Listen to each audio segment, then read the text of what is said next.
hoje o nosso tema é uma pergunta. Afinal, somos todos médiuns? É uma pergunta interessante porque muitas pessoas conhecem pouco, na verdade, a respeito do tema mediunidade.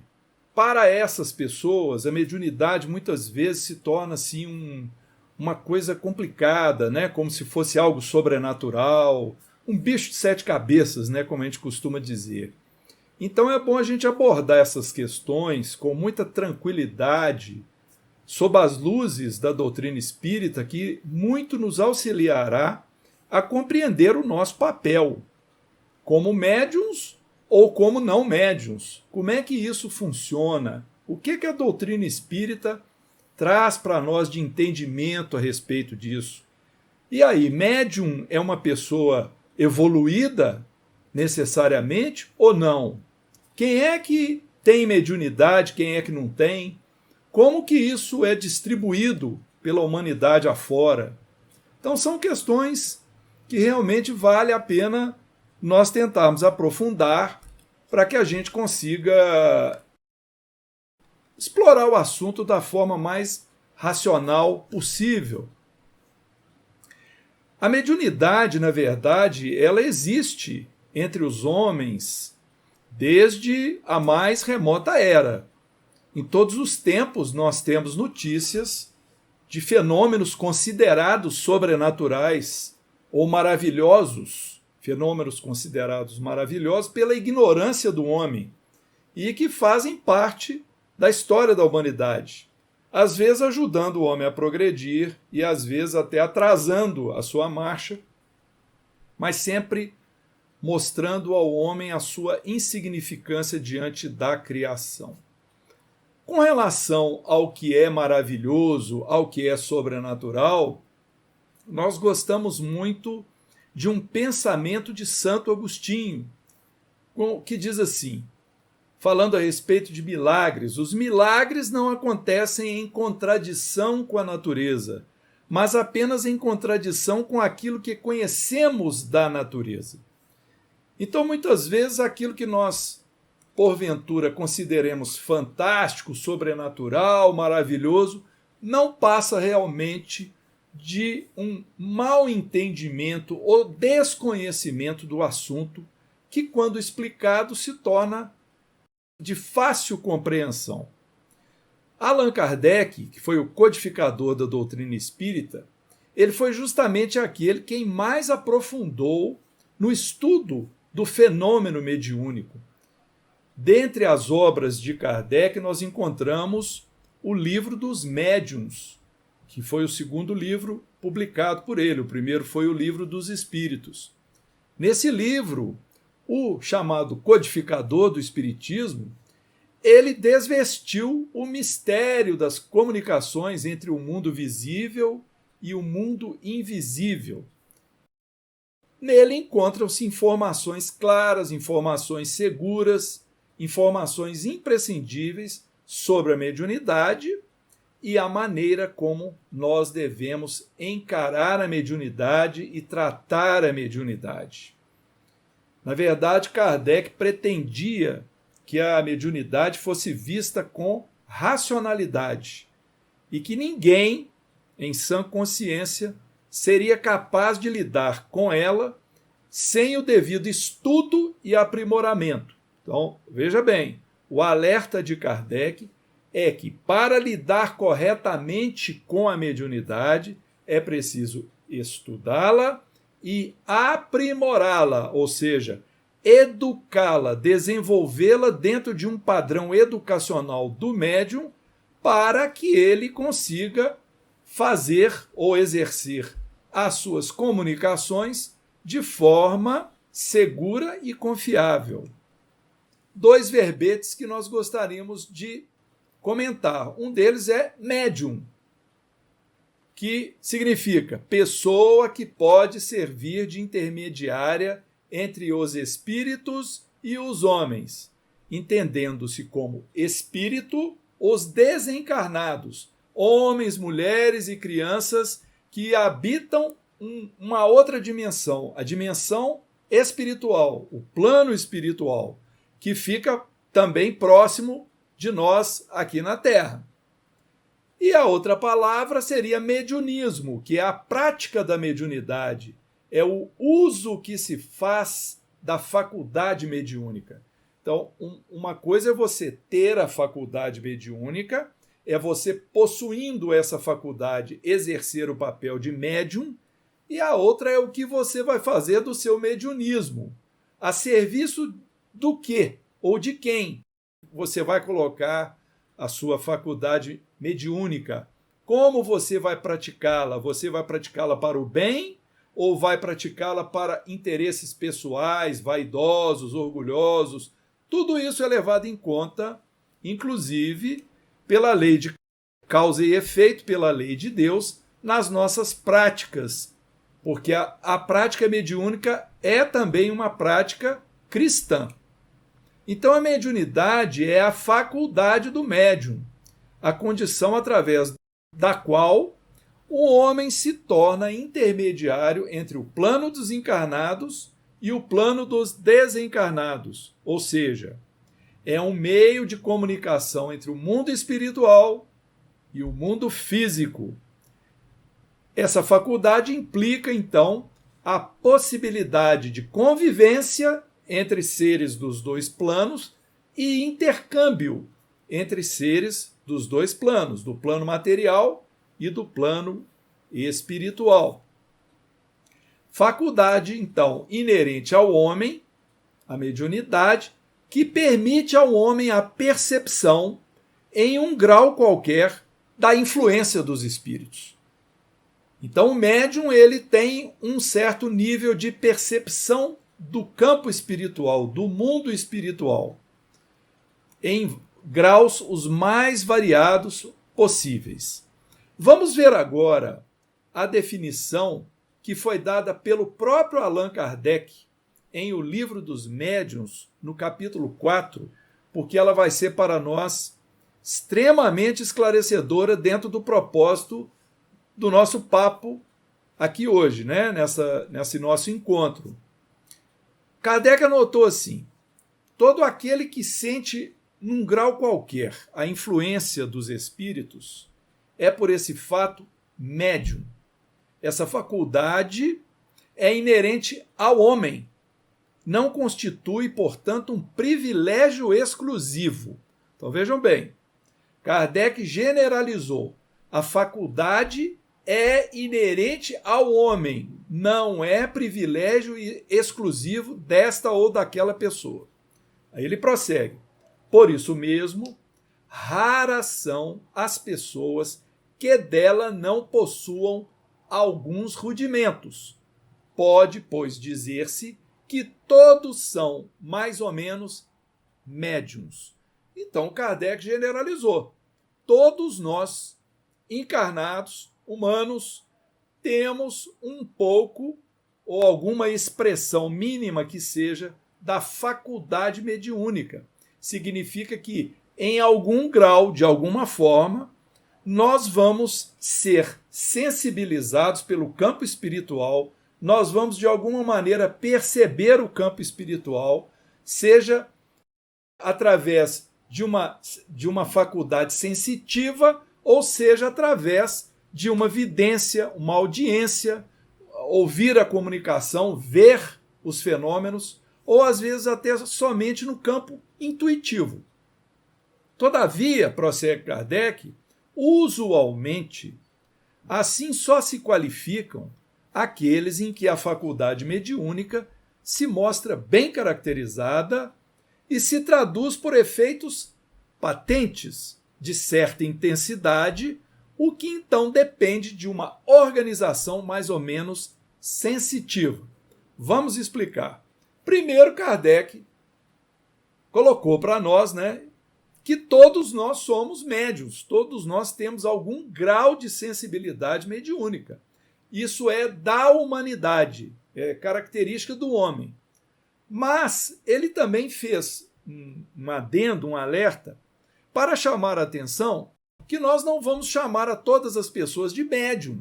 Vamos qualificar de médium aqueles em que essa faculdade for bem caracterizada.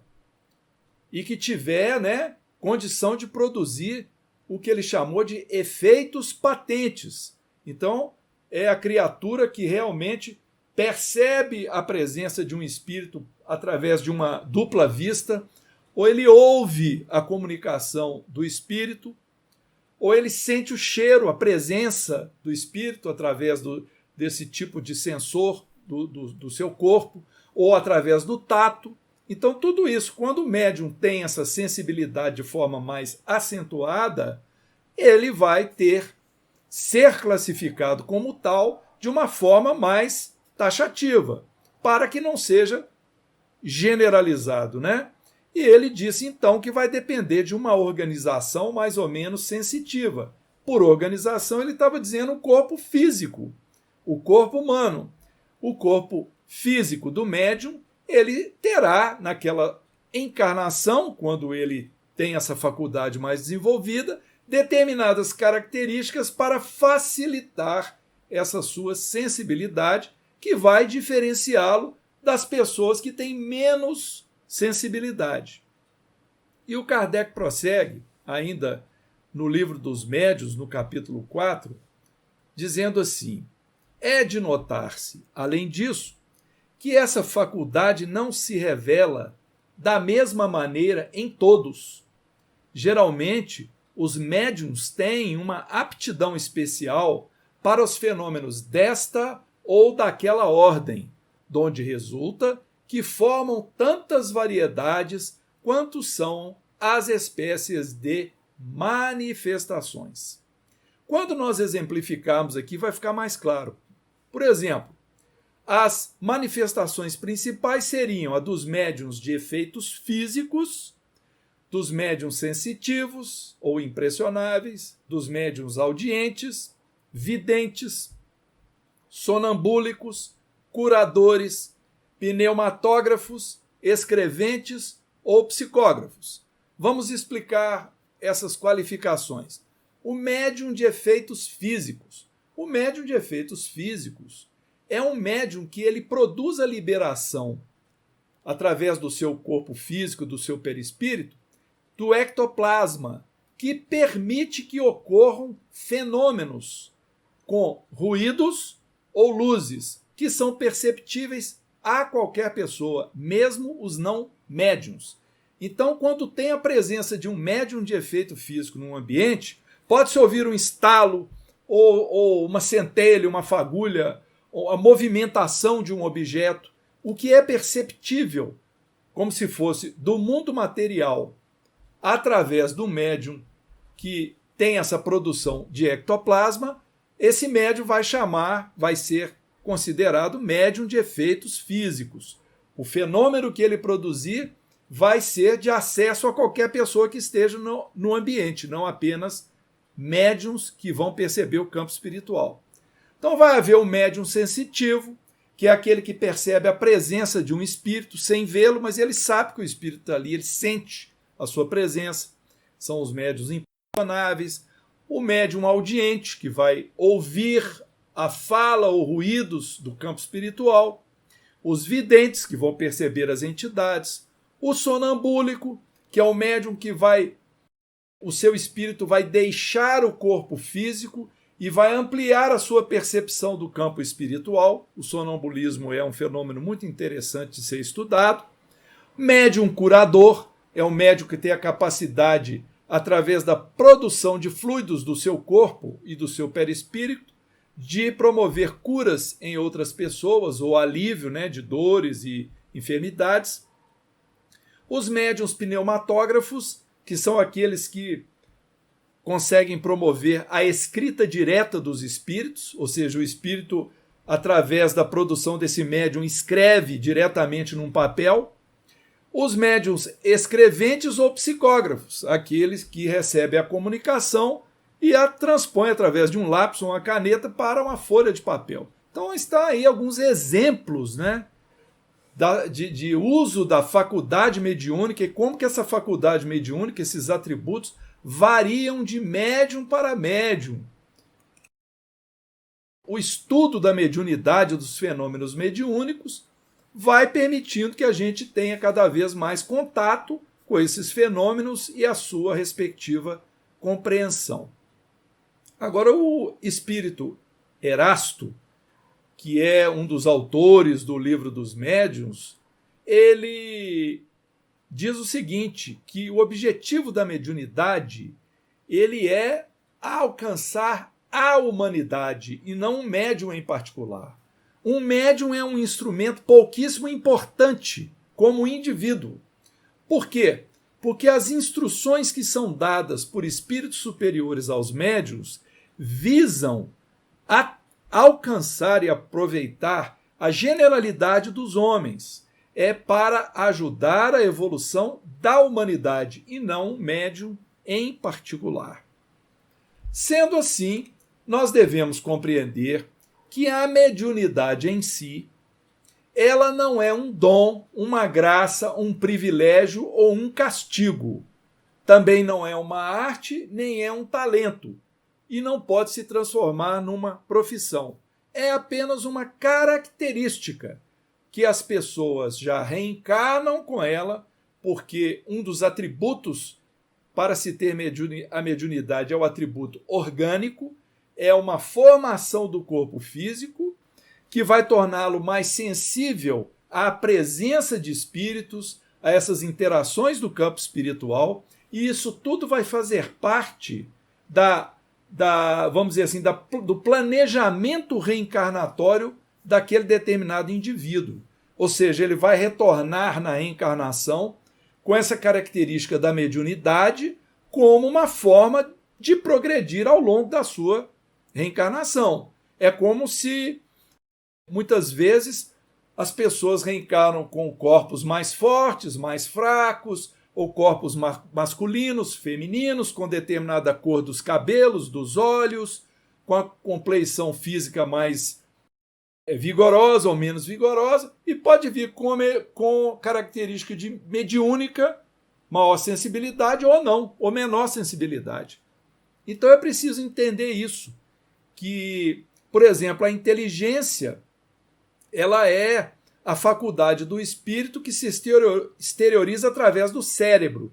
E a mediunidade é a faculdade do espírito que se exterioriza através de glândulas de secreções endócrinas, que é a pineal, o timo e a hipófise. Isso é ensino dado por espíritos superiores que, através da psicografia, nos explicaram como que funcionam esses fenômenos através do nosso corpo físico. Então, o espírito atua sobre a matéria através do seu corpo fluídico ou do seu perispírito. Quando ele está desencarnado, ele se utiliza do médium para expressar-se através dos órgãos materiais. Então, para que ocorra o fenômeno mediúnico, é preciso que haja predisposição orgânica, ou seja, o indivíduo tem um corpo preparado para a mediunidade, e também um atributo do próprio espírito, que é a faculdade mediúnica, que muitas vezes vem já de conquistas espirituais nas reencarnações.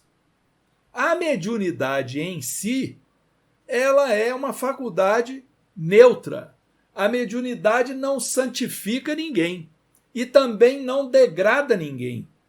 O que faz ser santificada ou degradada a mediunidade é o comportamento do médium, é o seu mediunismo, é como ele lida com a faculdade mediúnica. E através da mediunidade ocorrem possibilidades de fenômenos que são muito interessantes. Por exemplo, escrever uma língua estranha, uma língua que você não conhece, porque o médium está recebendo ali a comunicação. Se for um médium mecânico, ou seja, ele fica inconsciente durante o fenômeno mediúnico, ele pode escrever, porque o espírito está movimentando, né, através de comandos que passam pelo seu perispírito, está movimentando as suas mãos e está fazendo com que ele escreva em uma língua que o próprio médium não conhece, mas o espírito domina a língua e vai usar o médium mecânico para poder fazer esse fenômeno. Por exemplo, o médium explicar assuntos que estão completamente fora do seu conhecimento acadêmico ou conhecimento escolar. E o médium pode explicar oralmente ou por escrito a respeito de um assunto complexo, porque não é a pessoa que está fazendo isso, é o espírito que está ditando. Através da mediunidade também são produzidos desenhos, pinturas, são elaboradas poesias, esculturas, música, ou seja, a arte do campo espiritual também é transmitida para a Terra através dos médiuns. Muitas vezes o espírito consegue, utilizando o médium, escrever com a mesma grafia de quando ele estava encarnado. Então essas coisas vão acontecendo para mostrar à humanidade essa possibilidade de interação entre o campo espiritual e o campo material. E a mediunidade, então, ela vai servir, ela visa o progresso evolutivo da humanidade, porque vai permitir que nós encarnados tenhamos contato com espíritos superiores e possamos receber deles instruções de elevado teor. Naturalmente também a mediunidade vai permitir que a gente tenha contato com espíritos inferiores. E aí nós vamos falar um pouco sobre isso mais adiante, quando nós abordarmos um pouquinho a questão da obsessão. Ora, a predisposição mediúnica, ou seja, como que uma pessoa é ou não é médium, aquela sua predisposição, ela independe do sexo, independe da idade, independe do temperamento, da condição social, da raça, da cultura, da religião, da inteligência, e independe até das qualidades morais do médium. É uma característica do organismo que o médium traz na reencarnação, como nós dissemos. Então não é possível para uma pessoa tomar a seguinte decisão: eu quero ser médium. Chega na casa espírita, vê lá os médiuns trabalhando ou na psicofonia ou na psicografia, na receita mediúnica, ou trazendo lá a comunicação de um irmão que já nos antecedeu, está no campo espiritual, né? Como muitas vezes o Chico Xavier fez, trazendo mensagens de parentes desencarnados, né? Para acalentar os corações das pessoas que lhe eram caras. Não tem como a pessoa chegar e falar assim: eu quero ser médium, eu quero fazer aquilo dali. Porque para isso é preciso já ter a característica, em primeiro lugar, e geralmente as pessoas que têm esta intenção não fazem ideia do que é necessário ao médium em termos de sacrifício pessoal, de empenho pessoal, às vezes com sacrifício da própria família, do tempo com a família, para que o médium se lance no estudo do assunto, no estudo da doutrina, no estudo do cristianismo, que é necessário para a formação moral do médium, e também o tempo de dedicação para a educação mediúnica, porque normalmente o médium, para chegar num certo nível de maturidade, a ponto de se confiar nele para receber mensagens, para ele transcrever receitas de médicos espirituais, ele precisa demonstrar uma maturidade. E essa maturidade ela vai sendo conquistada com a educação mediúnica, que é feita através da presença desse médium em reuniões especializadas de forma disciplinada e frequente e constante, com perseverança. O médium vai, então, como se diz, afinando os seus canais, as suas antenas mediúnicas. Ele vai se tornando mais educado na sua comunicação, porque se, por exemplo, o médium recebe, vamos falar assim, né? Vamos usar esse termo, o médium recebe pela psicofonia a comunicação de um espírito agitado, rebelde, agressivo, um espírito mal educado, um espírito que quer usar o médium para falar palavrão, por exemplo, o médium tem que saber conter esse tipo de violência na comunicação da entidade, do espírito.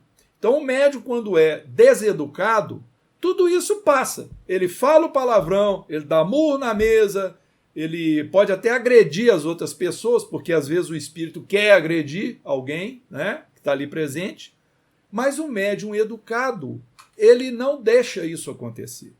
E como é que ele vai conseguir essa educação?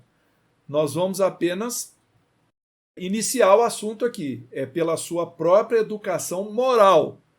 Mais adiante nós vamos voltar a falar a esse respeito, ou seja, quanto mais o médium for moralmente elevado, melhor instrumento ele se tornará para a espiritualidade, ou seja, para os espíritos superiores.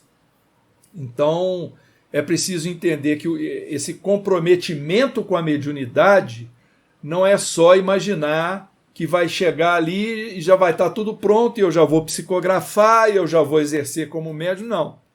Existe, inclusive, a condição que muitas vezes o médium, durante a sua educação mediúnica, vai aproximar-se dele espíritos atrasados que vão provocar nele sensações de muito mal-estar, porque ele vai sentir ali, né, de acordo com a sua sensibilidade, com a sua faculdade mediúnica, ele pode sentir, perceber a condição dos fluidos nocivos do perispírito, daquele espírito que está querendo se comunicar através dele. Então o médium educado, ele suporta tudo isso. Ele permite a comunicação de uma forma educada e convive com essas situações que às vezes o desagradam, provocam nele uma dor de cabeça, um mal-estar, uma náusea, tudo isso a benefício da tarefa mediúnica de caridade, que visa a caridade, né? Um não médium não é capaz de fabricar a mediunidade, assim como quem é médium também não é capaz de descartar a mediunidade. E é importante a gente compreender que mediunidade não é doença, é programação reencarnatória, essa mediunidade mais ostensiva.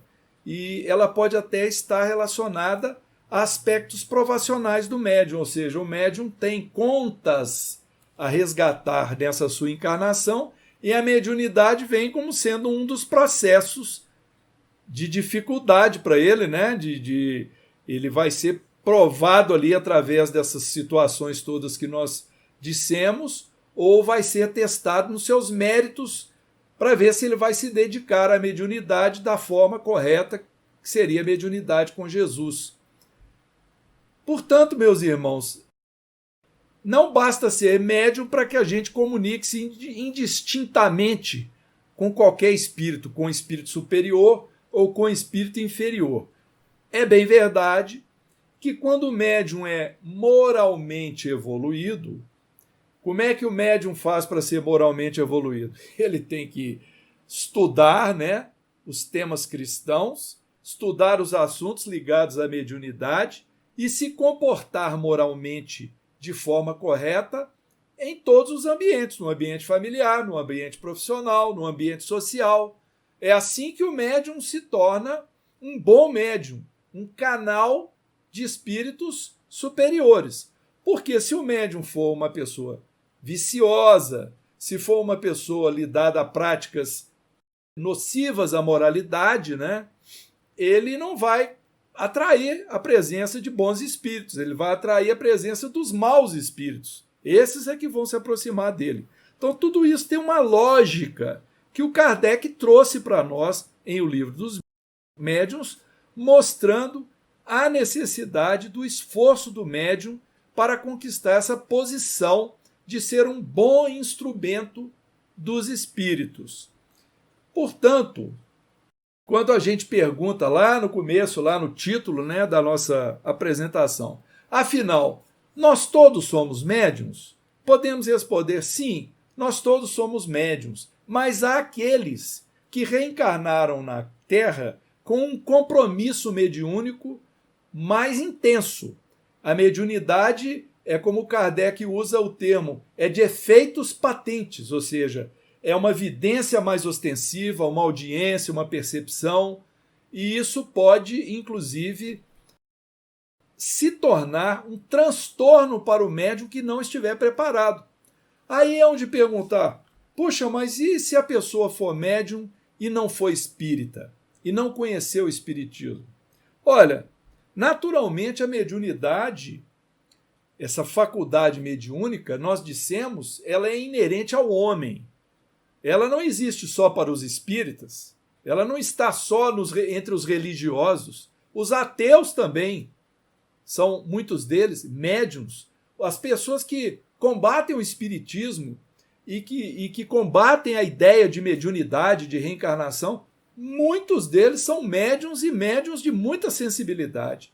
E aí as suas religiões ou as suas explicações científicas vão encontrar lá outras justificativas para explicar determinados fenômenos.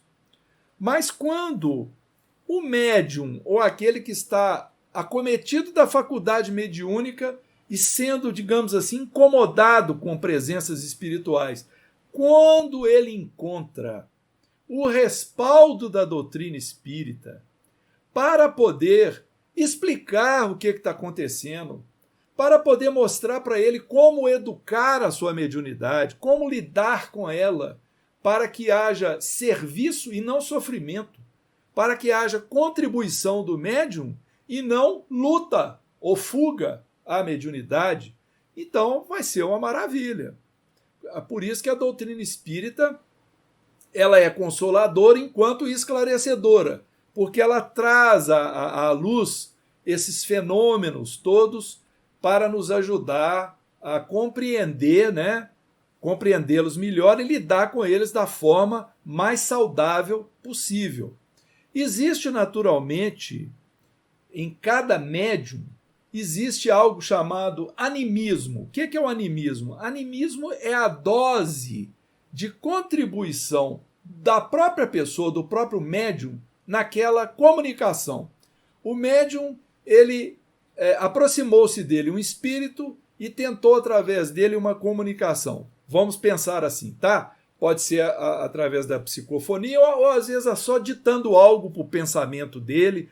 Pode ser no campo até apenas intuitivo, né? Que ele recebeu um pensamento de outra inteligência, de um homem ou de uma mulher que está no campo espiritual, se comunicam ali com ele. Até que ponto o médium vai dizer, foi meu pensamento ou foi de outra pessoa? Ele comunica verbalmente, ele faz uma psicofonia daquilo que ele ouviu.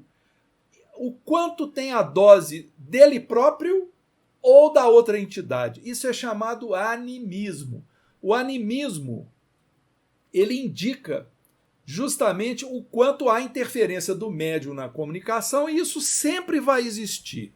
Quanto maior a dosagem de animismo, menor vai ser vamos dizer assim, a legitimidade da comunicação do pensamento de outra pessoa, de outra inteligência, né? E muitas vezes o animismo pode ser até o passado do próprio médium.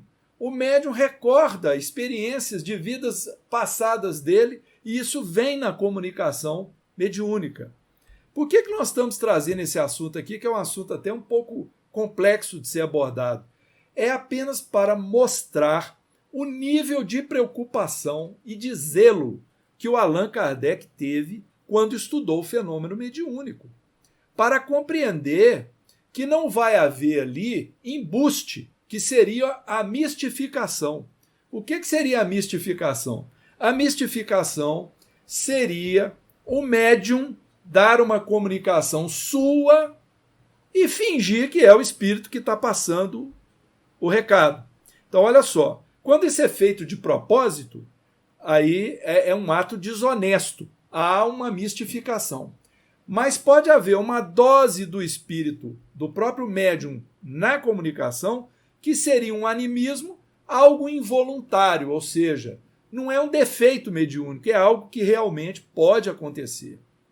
Por isso, a mediunidade é um tema que precisa ser estudado, explorado e, quando praticado, cercado de zelo, e por isso deve ser feito preferencialmente na casa espírita, cercado com todo o aparato que a casa espírita pode oferecer. Qual seria o aparato da casa espírita? A organização do campo espiritual pelos mentores da casa, que organizam como será feito os trabalhos. Através de algum médium lá experiente, esses espíritos vão explicando como que a coisa vai funcionar. Às vezes até também no campo da intuição dos trabalhadores da casa, para poder fazer a organização do trabalho mediúnico da forma mais disciplinada, mais discreta, sem pruridos de vaidade, de orgulho, ou seja, praticar a mediunidade com humildade, a chamada mediunidade com Jesus, a serviço da caridade, a serviço do Cristo. Então, quando é feito dessa forma, nós podemos dizer que o médium se encontra no melhor ambiente possível para ele desenvolver a sua faculdade mediúnica. Ele vai participar, por exemplo, de uma reunião onde vão estar lá o dirigente mediúnico, os médiuns vibracionais, que vão fazer parte do corpo de vibração, que vai tentar elevar o tônus vibracional daquele momento da reunião mediúnica, onde as entidades, né, espíritos que estão no campo espiritual, vão se comunicar, geralmente espíritos sofredores, espíritos atrasados que estão precisando de tratamento. Então, na casa espírita, essas reuniões mediúnicas são reuniões para a prática da caridade. Apesar de muitas delas serem reuniões de educação mediúnica para o médium, mas está se aproveitando para praticar a caridade. Como? Recebendo entidades, espíritos, que estão em sofrimento no campo espiritual e que desejam desabafar, ou que estão assim, com seu espírito com muito ódio, muito desejo de vingança, muita mágoa, estão precisando de esclarecimento, estão precisando entender como é que eles desencarnaram, que muitas vezes estão ainda sem saber o que aconteceu, estão ainda achando que estão encarnados na Terra, apesar de que já estão no plano espiritual muitas vezes há séculos e não conseguem perceber que já estão noutra esfera de expressão da vida, né? Outra dimensão. Então, com tudo isso, o médium lida no seu trabalho na casa espírita. A eclosão da mediunidade nas pessoas, ela pode ser espontânea e pode ser também provacional, ou seja, espontânea vai gerar menos desconforto, aquilo que vem lá do campo espiritual e vai desenvolvendo-se naturalmente, mas muitas vezes a mediunidade é provacional, ou seja, incomoda o médium. O médium, ele sente temor, ele sente medo, ele sente problemas até no corpo físico, calafrios, dor de cabeça, com a presença de espíritos. Então, nada melhor do que essa pessoa que está passando por esse momento de eclosão da sua mediunidade poder se dirigir à casa espírita e tentar ali o seu desenvolvimento, porque é o melhor lugar para tratamento, né, da sua condição. Então, os sintomas que anunciam a mediunidade, eles variam muito, mas nós podemos relacionar alguns. Por exemplo, reações emocionais insólitas e acentuadas, vidência de espíritos, compulsão por escrever ideias que não lhe são próprias, sensação aparente somente de enfermidade, calafrios, formigamentos nas mãos, na cabeça, irritações estranhas, ficar irritado por motivo torpe, né? Sentir tontura, sentir mal-estar em certos ambientes ou perante certas pessoas.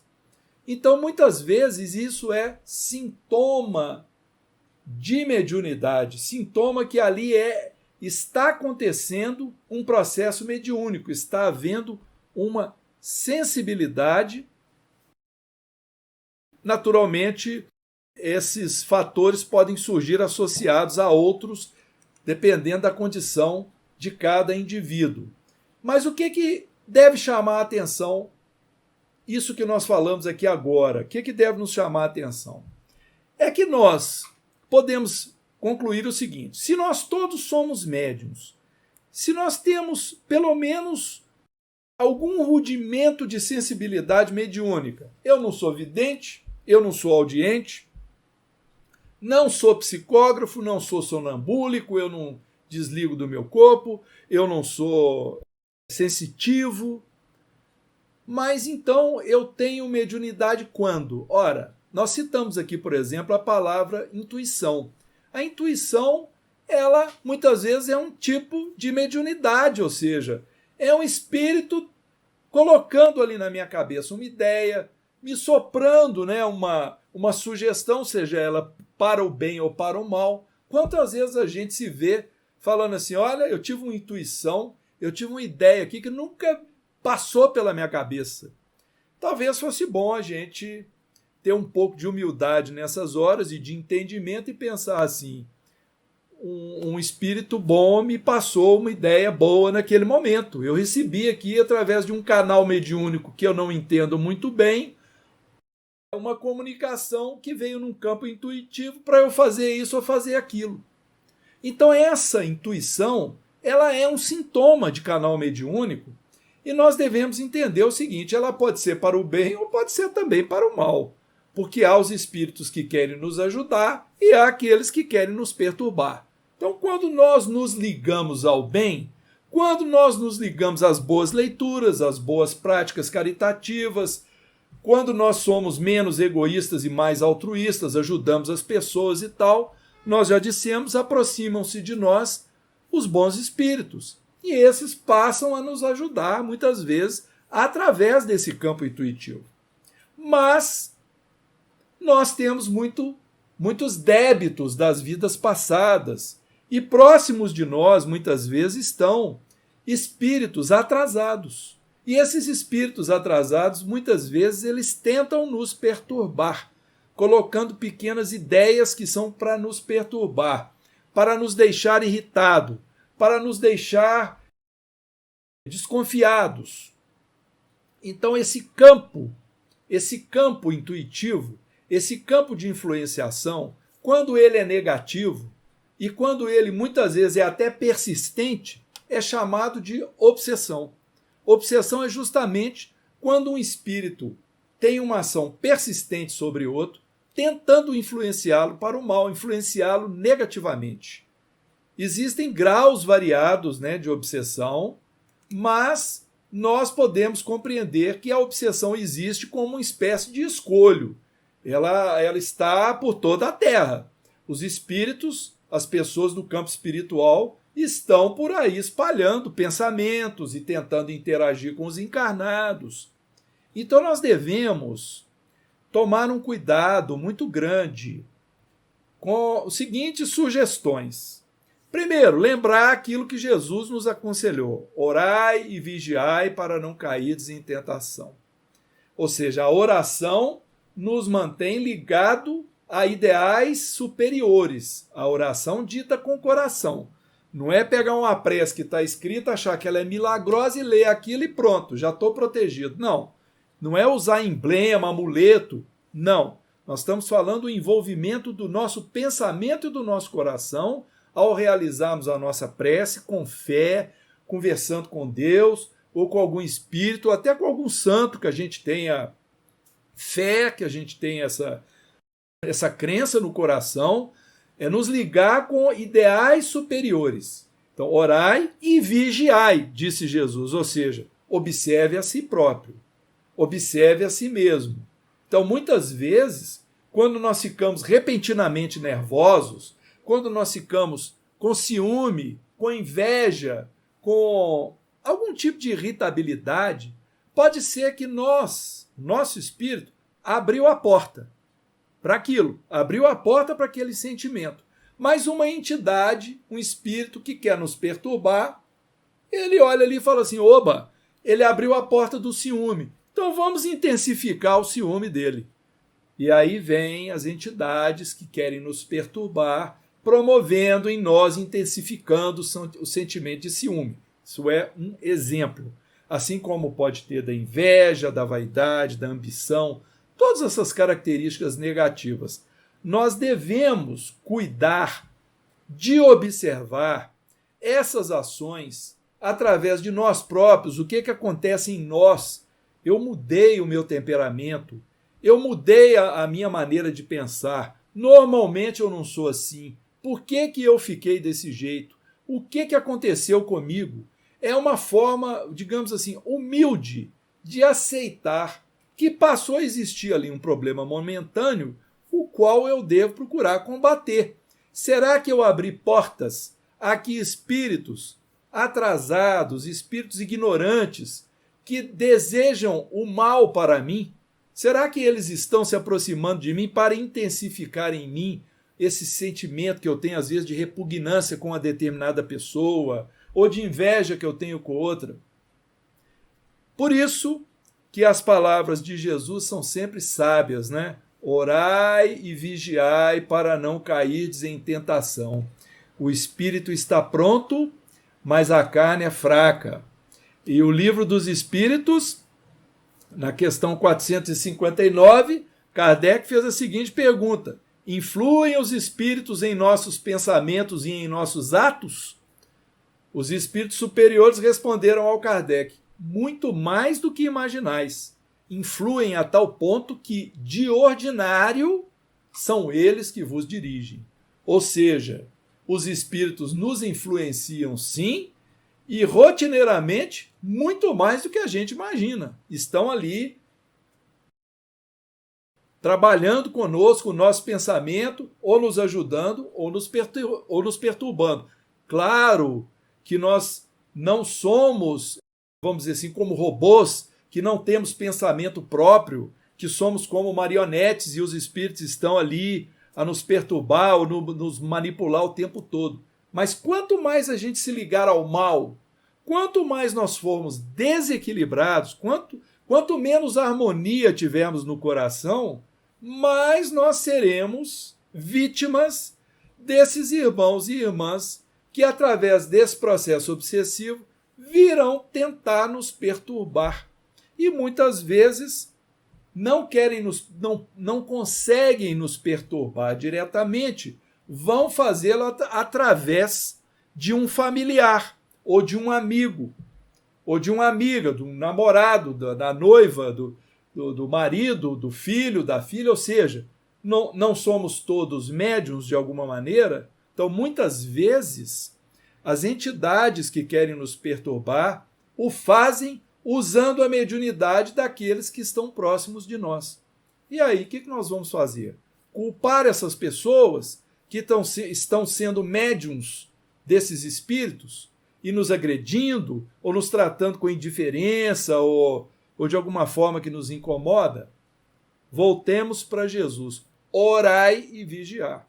E vigiai. Devemos nos apoiar na prece, buscar um olhar compassivo e de perdão para essas pessoas que estão nos agredindo, compreendendo que muitas vezes não são elas que estão fazendo isso diretamente conosco. Elas estão sendo apenas intermediárias de entidades que estão tentando nos agredir. Aí nós vamos orar e pedir para que elas se fortaleçam, para que elas encontrem o caminho de afastar essas entidades. Porque vejam bem, se tem um espírito do mal querendo me perturbar, se tem um espírito com ideias ruins, negativas, querendo me influenciar, mas eu não abro portas para ele, porque eu estou em dia com as minhas boas ações cristãs, porque eu estou em dia com as minhas atitudes caritativas, porque eu estou em dia com a minha prece, com a minha fé, com a minha confiança. Como é que esse espírito vai conseguir me influenciar para o mal se eu não der brecha para ele? Se eu não tiver sentimentos de orgulho, de vaidade, se eu não tiver sentimentos de ambição, de ciúme, de inveja, se eu não produzir esse tipo de sentimento em mim, eu criei um verdadeiro escudo contra a presença de entidades querendo perturbar a minha vida. Então, muito mais precisamos nós, no nosso lar, de oração e de atitude cristã, do que nós colocarmos lá um objeto para abençoar a casa, usar alguma coisa na nossa roupa para tirar mal olhado, porque são apenas ações materiais. O que nós devemos fazer realmente é uma mudança de postura, uma mudança de forma de pensar, uma mudança de atitude, não é? Não adianta, eu vou chamar alguém para vir aqui benzer minha casa e tirar essas coisas ruins que estão aqui dentro. Não. Quem tem que tirar as coisas ruins lá de dentro somos nós, que somos os moradores da casa. Fazer o culto no lar, culto do evangelho no lar, fazer as orações sistematicamente, tratar bem os familiares, ter mais tolerância, capacidade de perdoar, evitar brigas, querelas, evitar atitudes viciosas dentro de casa. Tudo isso vai fazer com que se afastem espíritos que nos desejam perturbar. Então, olha só, no livro Agenda Cristã, o espírito André Luiz deixou registrado assim: não se esqueça de que compactas assembleias de companheiros encarnados e desencarnados conhecem-lhe a personalidade e seguem-lhe a trajetória pelos sinais que você está fazendo. São nós é que damos sinais para os encarnados e para os desencarnados entrar em sintonia conosco com aquilo que a gente tem de melhor ou de pior. E por isso devemos tratar de vigiar sempre e cuidar de transformarmos a nossa vida num momento de manifestação cristã. Vamos ler apenas mais uma questão aqui de O Livro dos Espíritos para que a gente possa pensar nas nossas defesas espirituais. Na questão 467, Kardec perguntou assim: pode um homem eximir-se da influência dos espíritos que procuram arrastá-lo ao mal? Os espíritos responderam: pode, visto que tais espíritos só se apegam aos que, pelos seus desejos, os chamam ou aos que, pelos seus pensamentos, os atraem.